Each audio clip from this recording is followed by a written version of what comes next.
알렉스 헤일리가 쓴 뿌리라는 책이 있습니다. 흑인 쿤타 킨테의 집안의 일을 실제로 겪은 일을 쓴 소설의 내용입니다. 그 책 마지막에 이런 말이 있습니다. 미스터 킨테, 나는 인류 최대의 오점인 만행, 나의 동족에게 자행한 만행 앞에 통곡한다. 그러나 우리는 감비아라는 고향이 있는 사람들이다. 미국이 아프리카 흑인들을 잡아와서 짐승처럼 부린 것에 대한 눈물의 책입니다. 그 책에서 흑인들도 고향이라는 혈통의 뿌리가 있다는 것을 말하고 있습니다. 백인들과 똑같은 사람이라는 메시지를 가지고 있는 책입니다. 모든 사람은 자기가 가진 혈통의 뿌리가 있습니다. 저는 경순왕의 넷째 아들은 의성군의 자손입니다. 바로 그 의성군이 어쩌면 저에게 혈통의 뿌리라고 말을 할 수 있습니다. 여러분들도 모두 성의 본을 가지고 있습니다. 그것은 혈통의 뿌리가 우리 모든 사람에게 있다는 것입니다. 뿌리 없는 나무가 꽃을 피우거나 열매를 맺을 수 없습니다. 그러므로 사람은 누구든지 혈통적인 뿌리의 정체성도 분명히 가지고 있어야 될 것입니다. 그런데 모든 사람의 진정한 뿌리는 무엇일까요? 진짜 우리의 뿌리는 무엇이겠습니까? 창세기 1장에서 이러한 내용이 기록되어져 있습니다. 하나님이 천지를 창조하셨다. 엿새 동안의 모든 것을 만드셨고 여섯째 날에는 하나님의 형상, 하나님의 모양을 닮은 사람을 만드셨다. 그렇다면 모두가 다 각각의 다른 혈통의 뿌리가 있을 수 있지만 모든 사람이 가지고 있는 진짜 뿌리는 하나님이십니다. 그런데 사람들이 죄로 말미암아 그 뿌리인 하나님을 잃어버렸습니다.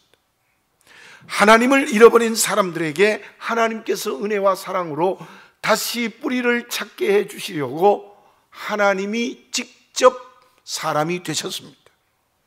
그분이 예수님이십니다. 그러므로 믿든지 아니 믿든지 어떤 환경과 관계에 살아가든지 모든 사람의 전 인격의 뿌리는 예수님이십니다. 그 예수님을 받아들이지 못해서 사람들이 그 뿌리를 잃어버리고 살아가고 있습니다. 그래서 죄로 말미암아 멸망의 길을 걸어가는 것입니다. 그러나 나의 뿌리인 주님을 만나면 죽음의 문제를 해결하고 구원의 길을 걸어갈 수 있습니다. 삶의 뿌리를 잃어버린 삭개오라는 사람이 있었습니다. 그는 많은 돈이 있어서 그 돈이 내 삶의 뿌리라고 생각하며 살았어요. 그런데 그 돈 때문에 많은 사람에게 멸시와 천대와 그리고 미움을 받았습니다. 왜냐하면 불의하게 돈을 모았기 때문이었어요. 그러다가 그 삭개오가 예수님을 만났어요. 그 주님 때문에 인생의 뿌리를 다시 찾았습니다. 돈이 인생의 뿌리가 아니라 예수님을 인생의 뿌리로 만나는 역사가 일어나서 그는 죽음의 문제를 해결하고 구원의 길을 걸어가게 되어졌습니다. 반대로 부자 청년이 있었습니다. 그는 청년임에도 불구하고 큰 물질이 있었고 그리고 그 시대의 지성인이었습니다. 율법을 어려서부터 잘 지키는 매우 착하고 선한 사람이었습니다. 그런데 그는 물질 때문에 주님이 만나자고 했음에도 불구하고 주님을 만나지 못했습니다. 그는 결국 돈이 물질이 뿌리가 되어 구원에서 제외되어졌습니다. 돈이 인격과 삶의 뿌리가 되어 멸망의 길을 걸어갈 수밖에 없었다는 것입니다. 물어봅니다. 나의 뿌리가 무엇입니까? 주님이 아닌 다른 것이 뿌리가 되어 있으면 죽음에서 자유할 수 없습니다. 죽음의 문제를 해결할 수 없습니다. 오늘 참여한 모든 여러분들, 주님이 나의 인격과 삶의 뿌리가 되어지시기 바랍니다. 주님을 내 마음으로 만나시는 성령의 역사가 체험되어지시기를 바라겠습니다. 그렇게 되면 죄와 죽음에서 구원받는 복 있는 사람이 될 수 있습니다. 다시 말씀드리면 물에 빠져서 막 죽어가는 게 우리의 인생이에요. 그 물에 빠져 죽어가는 나를 건져줄 수 있는 분은 예수님밖에 없다는 것입니다. 사도행전 4장 12절에 이러한 말씀이 있습니다. 다른 이로서는 구원받을 수 없나니 천하 사람 중에 구원을 받을 만한 다른 이름을 우리에게 주신 일이 없습니다. 그러면 예수님이 뿌리가 되어 나를 구원하는 이유가 무엇이겠습니까? 실학자 성호 이익이 쓴 할례전이라는 책이 있습니다. 그 책의 내용은 이익이 실제로 양계를 하면서 경험한 것을 글로 쓴 겁니다. 한쪽 눈이 보이지 않는 암탉이 있었어요. 그래서 행동이 언제나 둔하고 걸음도 뒤뚱뒤뚱 걸었습니다. 그런데 놀라운 일을 이익이 보게 되어졌어요. 건강한 암탉은 병아리를 부화하면 절반 정도 살았어요. 그런데 이 외눈 암탉은 부화한 병아리를 완전히 다 살렸어요. 왜 그럴까? 가만히 조사해 봤더니 온몸을 다하여 먹이를 구하여 병아리들에게 먹이를 줍니다. 솔개나 개나 고양이가 와서 병아리를 잡아먹으려고 하면은 두 날개를 활짝 펴서 생명을 걸고 자기의 병아리를 지킵니다. 그 결과가 부화한 병아리 한 마리도 잘못되지 않고 다 건강하게 키웠다는 것입니다. 저는 그 글을 어떤 지면에서 읽으면서 주님이 생각났습니다. 물론 주님은 그 암탉과 같지는 않습니다. 그러나 우리를 살리는 모습은 그 암탉과 비슷하다는 생각이 들었어요. 이사야서 53장에 보면 주님을 이렇게 표현을 했습니다. 고운 모양도 없다. 흠모할 만한 아름다운 것도 없다. 마른 땅에서 자란 줄기와 같다. 그래서 사람들에게 버림받고 멸시를 받았다. 실로 하나님이 사람이 되신 우리 주님은 정말 사람보다 더 힘들고 어렵고 고통과 고난의 길을 걸어가셨습니다. 그 이유가 무엇이겠습니까? 오늘 마가복음 1장 1절에 읽은 말씀이 그 이유입니다. 예수님은 하나님의 아들 그리스도이라는 것입니다. 예수님은 하나님의 아들이라고 표현되어 있습니다. 제가 앞에서 말씀드린 하나님이 사람이 되신 분을 하나님의 아들이라 표현한 이유는 하나님이 사람이 되셨다는 거예요. 그런데요, 예수님은 3년의 공생애를 살면서 수없이 말씀드린 게 무엇이냐 하면 나는 인자라 그랬습니다. 인자란 말은 나는 사람의 아들이라는 겁니다. 사람의 아들이라고. 하나님의 아들이다, 사람의 아들이다. 그 말씀은 주님은 하나님이시지만 온전히 사람이 되셨어요. 우리와 똑같은 사람이 되었어요. 하나님이 왜 사람이 되었는가? 내 죄를 자기의 것으로 삼으시는 사랑 때문입니다. 암탉이 자기의 병아리를 생명을 걸고 날개를 펴서 살렸듯이 우리 주님이 사람이 되신 것은 내 죄를 전부 다 자기의 것으로 삼으시는 사랑으로 나를 살리려고 주님이 사람이 되셨다는 것입니다.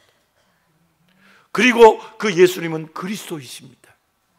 기름 부은 왕이다, 제사장이다, 선지자라는 말씀인데 그 말씀의 뜻은 주님은 완전한 하나님이시라는 겁니다.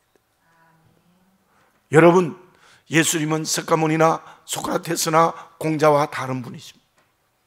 스가몬이나 공자나 소크라테스는 매우 모범적인 삶을 살았습니다. 그러나 우리와 똑같은 사람입니다. 그러나 예수님은 완전한 하나님이시고 완전한 인간이십니다. 그러므로 그 예수님만이 우리를 죽음에서 구원할 수 있는 분이세요. 그래서 예수님은 스스로 요한복음 14장 6절에서 이렇게 말씀하셨어요.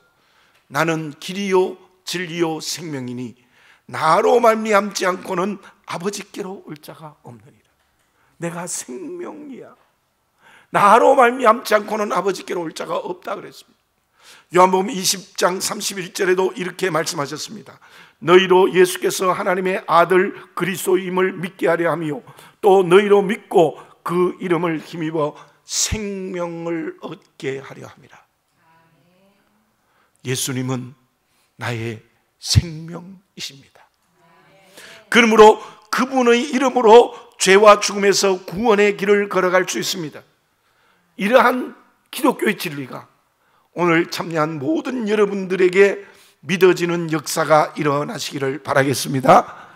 완전한 하나님, 완전한 인간이 되어 내 죄를 자기의 것으로 삼으셔서 내 죄가 없어지고 그래서 죽음의 문제를 해결하고 생명을 얻었다는 것을 마음에 받아들이는 역사가 이 시간 여러분들에게 일어나시기 바라겠습니다. 그것이 인생의 걸음에서 최고의 축복입니다. 지금 나에게 생명이 무엇입니까? 무엇이 내게 생명입니까? 돈입니까? 지위입니까? 건강입니까? 자녀입니까? 물론 그것들은 우리에게 다 필요합니다. 그러나 그것들이 내게 생명이 되지 못합니다. 생명이 되지 못합니다. 돈이요, 어떨 때는 생명을 주는 것 같지만 어떤 때는 그 돈 때문에 생명을 잃어버리기도 해요. 자녀요, 저도 이만큼 살아보니 자녀들이 내게 생명인 것 같지만 어떤 때는 생명을 잃게 만들기도 해요. 권력은 더 말할 것도 없어요. 여러분, 주님만이 나의 생명입니다. 그래서 오직 그리스도라는 말을 말틴 루터가 했던 것입니다. 그리고 주님이 나의 생명이 될 때에 그때 세상의 가치, 물질이나 지위나 건강이나 자녀들이 축복이 될 수 있는 거예요. 주님이 생명이 되지 못한 세상의 어떤 가치도 결코 나에게 복이 될 수 없습니다. 누가복음 7장 11절에서 17절에 이러한 내용이 있어요. 나인성 안에 과부가 있었어요. 오직 아들 하나, 과부와 아들 이렇게 둘이서 살고 있었는데 그 외아들이 죽었어요. 청년인데 죽었어요. 얼마나 비참했겠습니까? 그 청년을 장례 지내기 위해서 장례의 행렬이 그 어머니의 통곡 가운데 나인성으로부터 밖으로 장지로 나가고 있었습니다. 그런데 그때 마주오는 행렬이 있었어요. 마주오는 행렬이 뭐냐 하면 주님이 여러 제자들과 많은 사람들과 함께 나인성에 복음을 증거하러 가고 있었습니다. 보십시오. 한쪽은 저 죽음의 장지로 가고 어머니의 통곡이 있는 죽음의 행렬이었어요. 그 행렬을 향하여 다가오는 행렬은 바로 복음을 증거하러 오는 예수님과 제자와 많은 사람들의 생명의 행렬이었어요. 그 죽음의 행렬과 생명의 행렬이 딱 마주쳤어요. 그때 예수님은 죽음의 행렬을 멈추게 했습니다. 그리고 그 청년을 살렸습니다. 그 죽음의 행렬로 가던 그 행렬이 예수님으로 말미암아 생명의 행렬이 되어 함께 나인성으로 들어갔다는 것입니다. 여러분, 예수님이 생명입니다. 내가 만약 죄로 죽어가고 있다면, 내 인생의 뿌리를 잃어버리고 있다면 예수님을 만나시기 바랍니다. 그러면 죽음의 문제가 해결되고 다시 살아나서 생명의 인생의 길을 걸어가는 놀라운 역사가 일어날 수 있을 줄로 믿습니다. 처음으로 교회에 나오신 분들이 계십니까? 주님이 생명입니다. 생명이신 주님을 만나셔서 죽음에서 구원의 길을 걸어가는 여러분들이 되시기를 바라겠습니다. 그 길이 최고의 복된 길입니다. 또 사랑하는 교우 여러분들, 여러분들은 이미 믿음으로 생명을 걸어가고 있습니까? 그런데 생명이 아닌 것을 붙들고 있지 않습니까? 종교개혁 정신은 오직 그리스도 안에 있는 믿음입니다. 근데 그리스도 안에 있지 아니하고 다른 것 안에 있다면 아무리 오래 믿었다 할지라도 오늘 이 시간 주님께로 돌아서는 시간이 되시기를 바라겠습니다. 중세 가톨릭의 잘못된 모습이 내 안에 우리 교회에는 없습니까? 그렇다면 초대교회 신앙의 선배들이 가졌던 오직 그리스도로 돌아서야 합니다. 다시 말씀드리면 오늘 우리 새생명 축제를 하는 날이 새로 오신 분도 새생명 축제가 되고 또 먼저 믿는 우리들도 오직 그리스도가 되는 회개의 역사가 일어나야 될 줄로 믿습니다. 그때 내가 새로운 사람이 되는 것입니다. 로마 가톨릭은 한 가지만 얘기합니다. 동시속죄설입니다. 지금도 그 교리로 가고 있습니다. 예수님만이 속죄가 아니라 마리아의 이름으로도 속죄가 이루어진다는 거예요. 물론 마리아는 주님의 어머니로서 대단한 믿음의 그릇입니다. 예수님을 낳았고 주님을 믿는 모범도 보여주셨습니다. 우리는 그 마리아의 아름다운 신앙의 모범을 따라가야 됩니다. 그러나 그 마리아는 우리와 똑같은 사람입니다.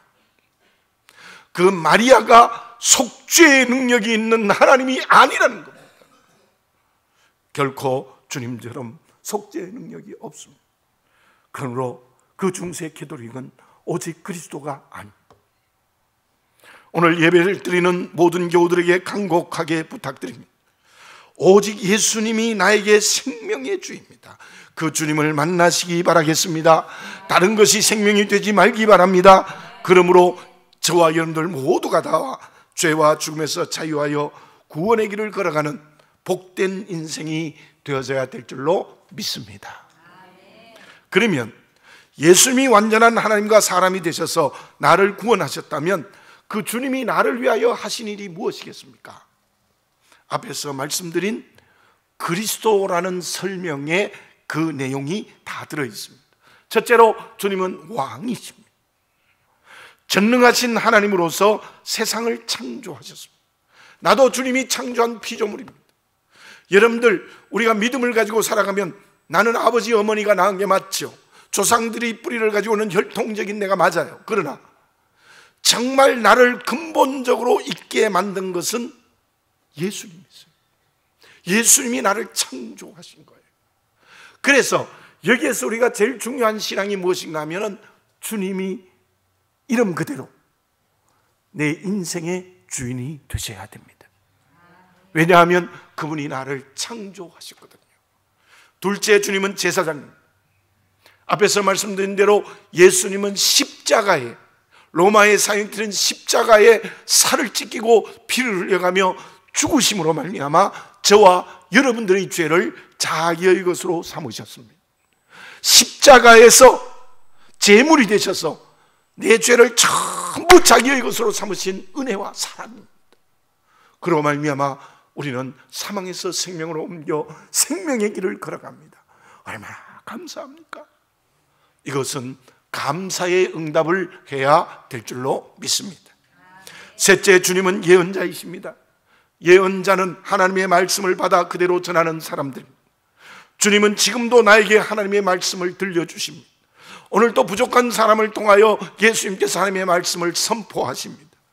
주님은 말씀이시고 오늘과 내일에 이루어질 말씀을 성경을 통해서 말씀하시고 선포되는 말씀을 통해서 말씀하고 계십니다. 그 응답은 무엇이어야 되겠습니까? 순종해야 합니다. 오직 그리스도로 사는 사람은 누구입니까? 주님이 나의 주인이시고 구원의 주께 감사드리며 말씀의 주이심을 믿고 순종해야 합니다. 그때 우리는 주님의 인격과 삶을 닮아갈 수 있습니다. 그것이 구체적으로 무엇입니까? 우리가 잘 알고 있는 리차드 바크가 쓴 갈매기의 꿈이라는 책이 있습니다. 동화로도 유명한 책입니다. 모든 갈매기는 바다에서 먹이를 잡는 일이 전부였습니다. 먹이를 잘 잡으면 그는 갈매기로서의 제대로의 길을 걸어가는 것이라고 생각했는데 그 중에 조나단 리빙스턴이라는 한 갈매기는 생각이 달랐습니다. 갈매기의 정체성은 먹이를 잡는 게 아니라 빠르게 나는 것이 갈매기가 해야 될 바른 길이다. 그렇게 생각하고 우여곡절 끝에 먹이의 집단에서 탈출하여 자유합니다. 그리고 스승을 만나서 최고의 속도로 나르는 갈매기로 변합니다. 그렇게 변해서 어떻게 하느냐? 드디어 바닷가로 옵니다. 먹이의 집단에서 탈출하지 못하고 먹이의 집단이 자기의 전부라고 생각하는 갈매기들을 불러냅니다. 먹이의 집단이 너 갈매기의 정체성이 아니야. 날아야 돼. 최고의 속도로 날아야 돼. 바로 먹이의 집단에서 자유케 하고 날아가는 것을 가르치고 교육하는 일을 합니다. 정말 좋은 책입니다. 이 책은 100번을 읽어봐도 정말 양식이 되는 아마 성경 다음으로 좋은 책이 아닌가. 아주 짧은 책이지만 그런 생각이 들어요. 오직 그리스도로 사는 사람은 어떻게 해야 되느냐? 정말 하나님 예수님이 주인이시고 또 예수님 십자가 은혜에 감사하고 그리고 진정으로 말씀에 순종한다면 어떻게 해야 되느냐? 세상으로 나가야 됩니다. 갈매기가 최고의 속도로 날아가고 난 다음에는 바다로 가서 갈매기를 자유케 하는 것처럼 우리도 세상으로 나가 믿음의 모범을 보여야 됩니다. 생명을 모르는 이웃에게 주님을 소개해야 됩니다. 왜 이렇게 한국교회가 믿지 않는 수많은 사람들에게 비난을 당하고 있습니까? 아마 일부는 핍박일 거예요. 핍박이면 얼마든지 괜찮아요. 그러나 우리가 믿음의 모범을 보이지 못해요. 주의 이름을 진짜로 소개하지 못해요. 그래서 비난의 대상이 된다면 오늘 회개해야 합니다. 정말 오직 그리스도로 사는 사람은 세상에 나가서 주의 이름 증거하고 믿음의 모범을 보여야 돼요. 오늘 읽은 로마서 1장 14절이 바울이 어떤 고백을 합니까? 헬라인이나 야만이나 지혜 있는 자나 어리석은 자에게 다 내가 빚진 자라. 빌립보서 1장 16절 18절에서 바울은 이렇게 고백합니다. 나를 사랑하든지 미워하든지 친하든지 시기하든지 어떻게 하든지 간에 주님의 이름만 세상에 증거되면 된다. 이렇게 고백했어요. 바울은 주님의 생명의 되심을 믿고 주님이 하나님의 아들 예수 그리스도라는 것을 확실히 믿고 자기의 전부를 통해서 주의 이름 증거했습니다. 믿음의 모범을 보였습니다. 그것이 오늘의 기독교가 되는 결정적인 역할을 바울 한 사람이 했습니다. 여러분 오늘 이제는 그 은혜를 그 사랑을 받았다면 나에게 있는 모든 것을 통해서 세상에서 믿음의 모범을 보이시기를 바라겠습니다. 주의 이름을 증거하시기 바라겠습니다. 건강하십니까? 그 건강을 통해서 주의 이름과 믿음의 모범을 세상과 사람들에게 보이시기 바랍니다. 주어진 직업과 사업 그 지위를 통해서 이 세상을 하나님의 나라가 되게 해야 될 줄로 믿습니다. 능력이 있습니까? 물질이 있습니까? 그 모든 것을 통하여 사람을 구원하는 역사를 일으켜야 합니다. 그리고 또 한 가지가 있습니다. 바울은 골로새서 1장 24절에서 이렇게 고백하고 있습니다.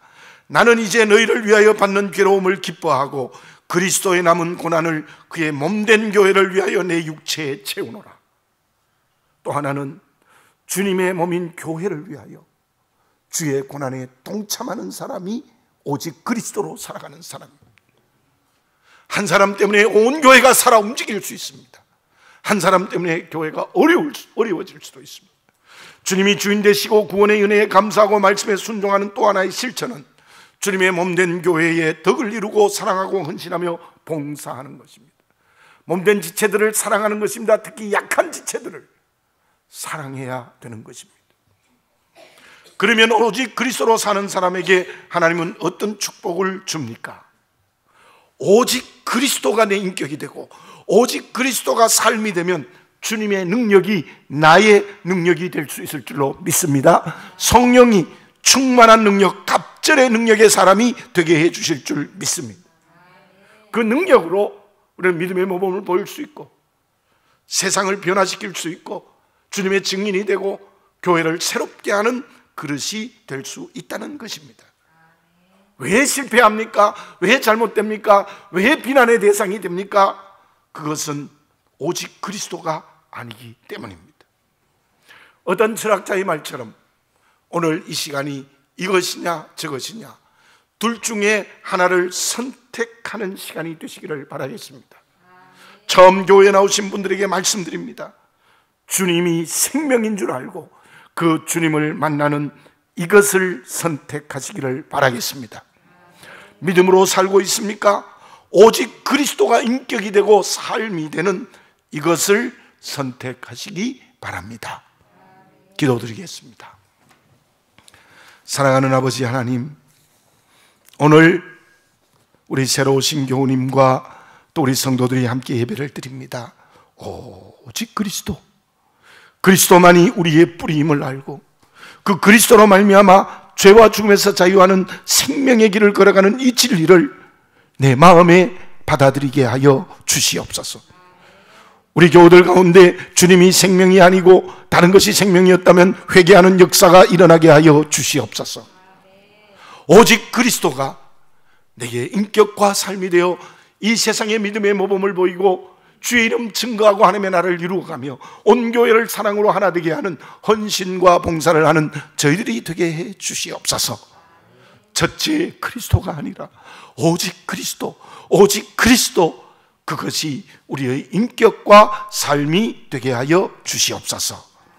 예수님의 이름으로 기도드립니다. 아멘.